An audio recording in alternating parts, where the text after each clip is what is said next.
Several senior foreign executives of major telecommunications firms in Myanmar are being held quasi-hostage after being told by the junta that they are not allowed to leave the country without permission.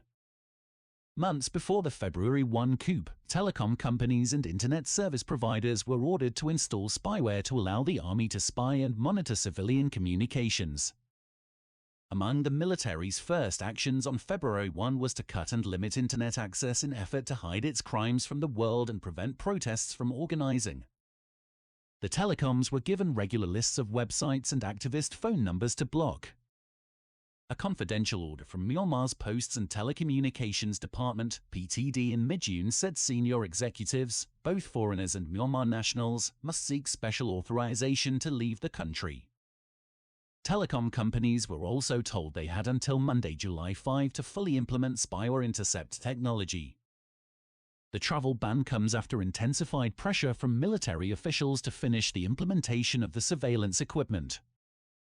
The ban is meant to pressure telecoms firms to finish activating the spyware technology. The espionage technology would allow authorities spy on calls, messages and web traffic and to track protesters and potential dissenters. The junta also announced it would pass a cybersecurity bill that would require telecoms providers to provide data when requested and remove or block any content deemed to be disrupting unity, stabilization, and peace. It also amended privacy laws to free security forces to intercept communications.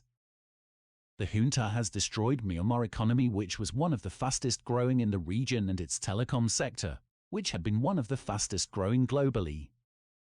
The Myanmar junta has set the country back decades and killed over 892 people, mostly youths, many of which were brilliant and represented a bright future and opportunity for Myanmar.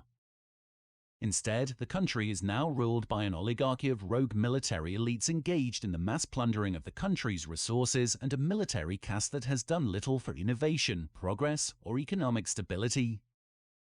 The United Nations and the Western powers led by the United States continue to condemn the illegal takeover.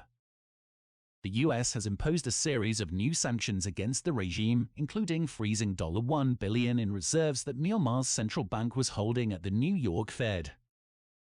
The United States has also imposed fresh sanctions on 22 individuals, including 4 Myanmar government ministers, in July in response to the February military coup. The sanctions target Myanmar's Minister of Information Chit Naing, Minister for Investment Ong Nainu, Labour and Immigration Minister Meet Kyang, and Thet Kine, the Minister for Social Welfare, Relief and Resettlement.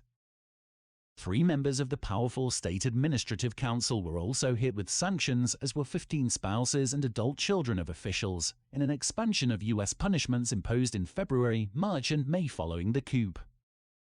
Under the sanctions, all US property in the name of the individuals are blocked, and Americans or people in the US are prohibited from conducting property or interest transactions with them. Other Western powers are expected to increase sanctions and pressure as well.